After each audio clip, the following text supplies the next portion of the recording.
when I'd gone, those days I was shooting a lot, and I just got really tired at night. And one day I came home and there was a note on my bed. And Omar must have been maybe 7 or 8 years old or something. And a cute message on my bed saying, "Dearest Mama, I love you most in the world, but I love God more because God takes care of you."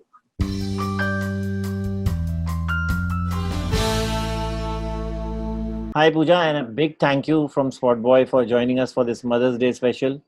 And you know you're a special mom. To be chatting with you and SpotboyE. So, Yeah, how are you? I'm fine. I'm fine. Just frustrated at home, sitting at home, and whatever one may say, it's always good to be at the office. And Really? Well, I am the kind of person that always looks for a silver lining. So I'm the kind of person that turns around and says, all right, so the situation exists. And so I have to deal with it. So what can I do to make it better? And I look for solutions and the silver lining and I work for it. So I've had a phenomenal lockdown, actually. I've been so grateful for this lockdown, Vicky. I have finished mountains of work and done so many different things and had so much fun with the kids. And I travel a lot and I'm home, so I get to enjoy my home. I get to work concentratedly without saying, "Arey baap re, abhi iski party mein jana hai, ya is event mein jana hai, ya meet this relative, or they're going to feel bad that Pooja's ignoring them, etc." So concentrated, focused time at home, be with the kids, see my doggies and my stuff, and got up with so much and done, as I said, mountains of work on my 3 projects that I'm on. So for me, the lockdown has been a blessing. And I'm grateful to the time that we've had in the lockdown. And I could easily do with another 1 month of lockdown. well, let's see what happens as we go along. I think we'll have to live with this virus for at least a certain amount of time. And as you said, you see the silver lining in everything. And your story by itself, is something where you have had your ups and downs and always been, having a smile on your face and all. So being a Mother's Day special, I would straight away start from there. Your 2 children, Alaya and Omar. Yes. What was your, first reactions when they were born and how you brought them up? Let's first take the first part where till Farhan was in your life. And then what did you have a radical shift in your life as far as your strategies went or all your parenting went? So let's start from there. The first part where Farhan was in your life. Okay, so let's talk about the time before Farhan, which is the time that I've always wanted to have kids. Okay, so my whole thing has been, I want to have kids. I just need to find the right man to have the kids with. Right. So when I finally met Farhan and the journey of us began, and it was all about watching him with the view, would he be a great father to my kids, and would that be something wonderful in their lives, and how would that be? And everyone was so in love and all of that. So and then, of course, me being overzealous, whatever I do, I want to do it like 100%, or I don't want to do it. So then I am the kind of person who will read up on everything to do with parenting. I'll read every book, I'll study every journal, I'll read all these stories of people talking about the perils of parenting, the plus points of parenting, study every month of pregnancy, and that sort of thing. I get very involved in what I do. It becomes my world. So for me, it was the sheer joy that finally I was going to have kids, and then when they're born, prior to the birth, Farhan and me decided their names. We said, if it's a girl, this is what she'll be called, and if it's a boy, this is what he'll be called. So we decided all this way in advance, before the kids were even, a reality for us, because there should be no fights about things like this. So I was excited, and of course, my dear little Alaya popped out first, and this little chubby little cute bundle of joy, and it was just, for me, I've given up everything in my life to be the housewife, the perfect housewife, and to be the perfect mom, and to be all of that. So I enjoyed playing that. I tell you, Vicky, it was Alaya born, and Omar, and just the joy. I was so lucky I had a girl and I had a boy, so I had like what they call the balance. And each one was so different, and that's the amazing part about parenting. You can give them the same food, They can have the same friends. They can have the same toothpaste, but they turn out so different. And that's Absolutely. exactly the two kids. So my daughter is full of life and fun and crazy and happy and bubbly and creative and different. And Omar is more gentle and kind and methodical and patient and it's just so interesting to see the combination at Yeah. work. So they complement each other in a way, but would you say that Alaya has gone on you and Omar on Farhan? I mean, Well, every time something bad happens, I say, this is your father and his genes. And every time something good happens, I say, my genes, my genes, my genes. so typical of everyone. Absolutely. Yeah.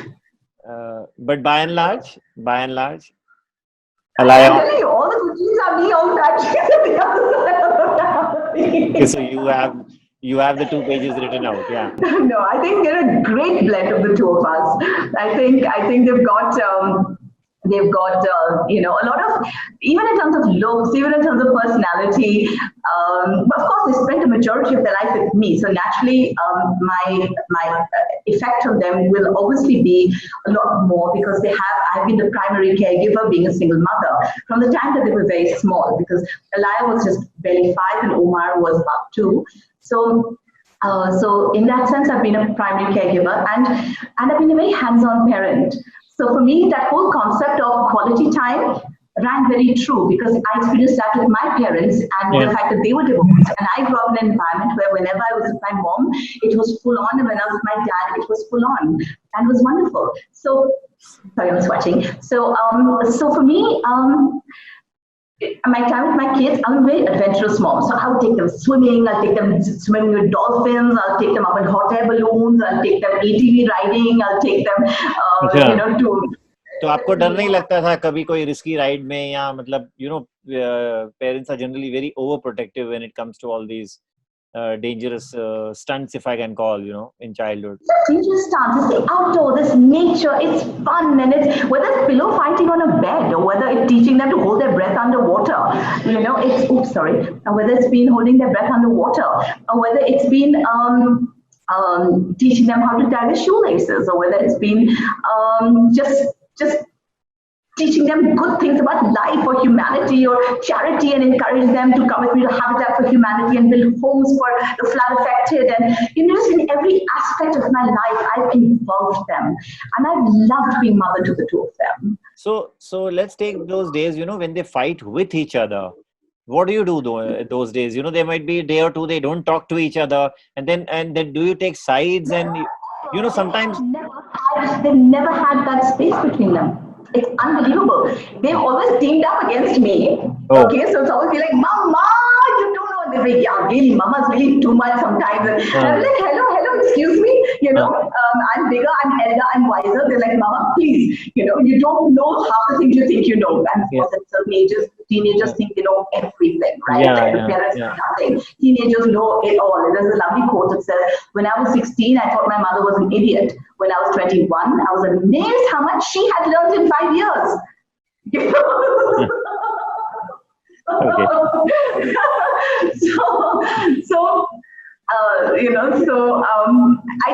I think in essence, the kids have had a fantastic rapport with each other. They've always taken care of each other, been there for each other. Also, I've traveled so much. I've been working in all these different reality shows and my events all over the country. And so they've really been there for each other. I've tried in every way to involve them. I brought them on my shows. I've done shows with them. When I did Fear Factor in South Africa, I flew the kids down during the finale so that we could holiday after that. And I took them around these amazing places in South Africa to make it up to them that Mama had been gone for 2.5 weeks. And I always made it a point when I ever work to come back and say, come back with good things. People said, no, you shouldn't, it's too material. And I said, no. The fact is they should know I worked so hard to be able to afford us so many nice things. And so when I come home laden with gifts and goodies, it's symbolic of the fact that I've worked so damn hard to afford these wonderful things for all of us. And, but has Alaya and Omar, especially Alaya, has she been, confiding you confided in you when she grew up with her, I'm attracted to this guy. Okay, he sent me a text, he proposed to me, all those things which happen in ninth and 10th. Word confiding. I think the fact is we've always been an incredibly open family that have always exchanged perspectives on everything in our life. So whether it's been her views on a certain political situation or a certain family feud that was going on, or whether it's about her life or about her aspirations or about her friends or about anything in life, even including Omar. There's anything that's happening in their life, it's just open sharing. And I think that's very healthy. It's not like, don't let me go confide in somebody. It's just, we're open. We're just a very open family that likes to talk about things. And I mean, tomorrow, if either of my kids, bring people home, or if they turn around and say that we're in love, or they turn out tomorrow and say we're going to get married, or it's just information being shared, and it's so special. It's nice to know that no one needs to hide or sneak or duck or dodge, and and be those people. Because I mean, to me as a parent, I'm not here to control my kids. I'm here to guide my kids. But when you have these discussions, generally, when 3 people or 4 people are talking simultaneously, and you might end up in a situation where there's sometimes a very ugly argument. Does it happen? Whether it's politics, whether it's crushes, whether it's Non-stop about various things. It could be the silliest things, including a makeup or something. It could be the silliest things, or it could be bigger issues. We really get really angry with each other, but we're equally fine in no time at all. She's got time to come and say, "Love you, Mama," or she'll shout in the room, "I love you, Mama," and I'll shout, "I love you more." And the fight is over. You have to understand one thing. They've been brought up with very lovingly. They've been brought up with a lot of gentleness of spirit. So they're not the type to go out there and want to attack you or want to hit out at you if it's not in some manner really hurting them, and it's more an expression of how hurt they are feeling more than attacking you. And I think the beautiful part about both my children is that if there's this much of anger that ever comes from their side, there's that much of love. And I think that just says it all. And through the years, overrides that. when I'd gone, in those days I was shooting a lot, and I was kind of really tired at night. And one day I came home and there was a note on my bed, and Omar must have been maybe about 7 or 8 years old or something, and a cute message on my bed saying, "Dearest Mama, I love you most in the world, but I love God more because God takes care of you." When you have that was Alaya. That was Omar. Omar. And little things like that, which you come home and your heart just fills with so much of love, and everything, all that hard work is so worth it, because it's just being appreciated, and there's so much love coming from this little child. It's just amazing. And I mean, they're just special things. It's like, I got this out to show you. So they think I'm a very needy mom, right? Because I'm always like, I want to be hugged, I want to be kissed, I want to be loved, and I want to be pampered, and I want time with them. So they think I'm very needy. So on one of my birthdays, Alaya and Omar gave me something called needy coupons. Okay? So needy coupon, there's one compliment. So in the sense that, okay, and they both signed on it, please see. So I can now give them a coupon as a give me a compliment, or I can say there's one dinner. So now they have to spend that dinner with me, because they will have dinner with me, they'll be too busy. So now they have to have a dinner with me. Then there are coupons for a trip to Goa, that they will come on a trip to Goa with me. That's your favorite place. Extra minutes in our room, which means normally I get told if I'm there too long, I get told, "Mama, bounce." I'm like, "What is bounce? Mama, bounce." I'm very politely telling me to get out, because I want to stay in this room and talk to you. Then they're like, so anyway, so I'm now going to go on for extra minutes in the room, which I can possess them with, and things like that. Vicky, it's a kiss. So, so when I want physical affection, I can ask for a kiss. There's one here for a massage as well. There's a very nice one. Shut her child up for a day. See? Shut her child up for a day. You have everything in that. But Pooja, how did you handle that that delicate phase? When you and Farhan parted ways, and I mean both the children. How did you handle this? Did How did you handle it? Before I ask you anything more. Let me tell you, Vicky, at that point in my life, it was, I think, the most tumultuous 3 years of my life, 3.5 years of my life. I lost everybody that was important to me. I lost my grandmother to cancer. I lost my dog, who was extremely, extremely close to. I lost the man who raised me from the time I was 6 months old. Right, Young, he's like my father figure in the house. He passed away. Then my mother passed away. Then my brother passed away. And it was like every six, and in between these, my children were being born. Hmm. Okay, so in between this, Alaya is born, and then Omar is born, and then someone's dying, and another person's dying, and it just all around me. There was just so much happening, and then there was this divorce. So suddenly, I literally turned around and I looked at the universe and I said, "All right, hold on here, just a second. It's a little too much. And every 6 months, something so dramatic is happening in my life. And I took everything in really good spirit. No one ever saw me cry. No one saw me crumble. No one saw me say, oh my God, my mom died, my brother's died, my nanny's died, my dog has died, the man who raised me died, now my marriage is falling apart, I got 2 kids. It was quite something. And that too, I got divorced without taking a penny in alimony. So there was starting from scratch even financially. So it was really difficult. But my mom had always given me this really cool spirit, which said, it doesn't matter, the universe will always support you if you're a good person and you're on the right path and you have a good head on your shoulders and a good heart in place.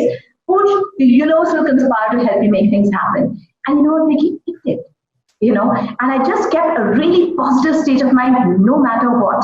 And I started. But how did you deal with the kids? I mean, how did you how did you converse with them? How did you interact with them? What did you tell them? I'm trying to ask you. I mean, it must have been a tough decision. I mean, whatever few the lines may be. Small, in the sense Omar was just 2, so he was barely speaking any language. And Alaya was 5, and there was only one point of time where she asked me, only one time, she asked me, she says, how come everyone else's papa stay in their home and our papa doesn't stay in our home?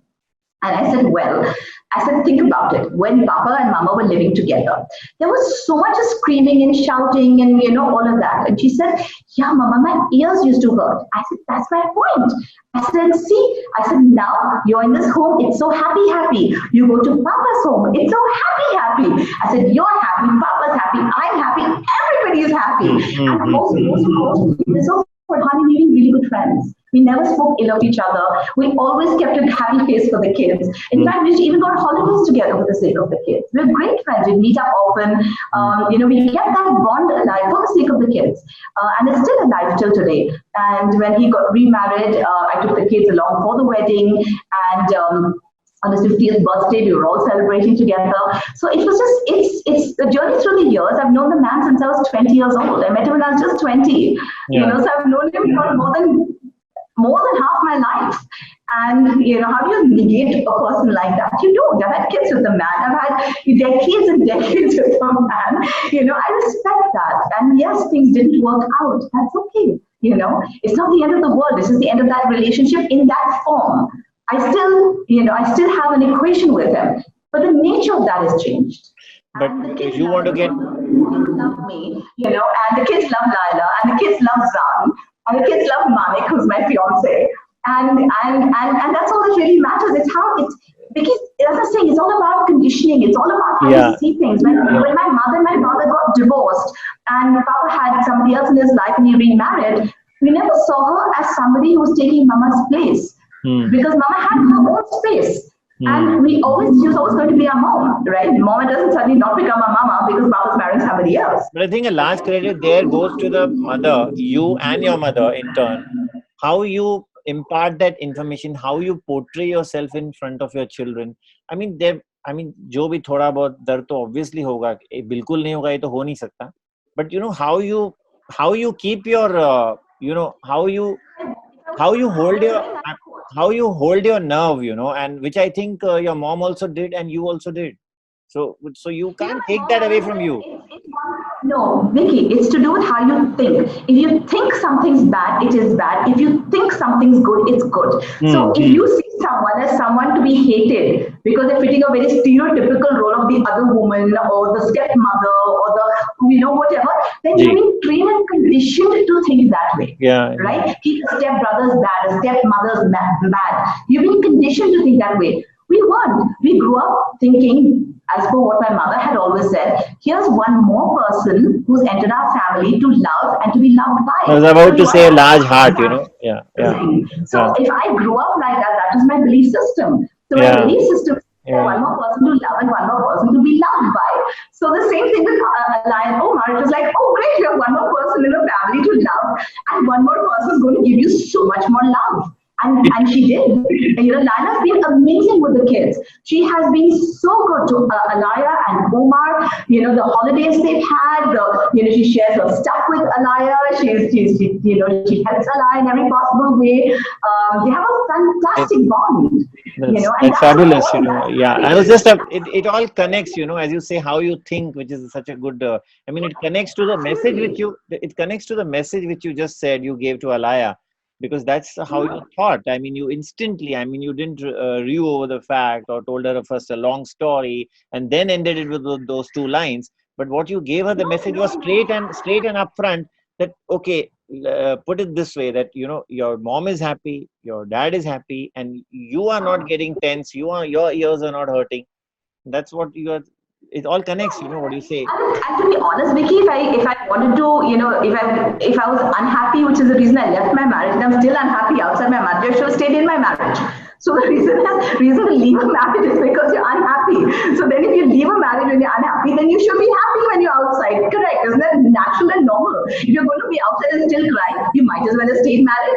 Right? So to me, I was happy. I had people in my life, I had wonderful men in my life, Farhan had lovely women in his life. And it was so nice to just move from strength to strength. People came and shared and my life and had journeys with me, and the kids loved them.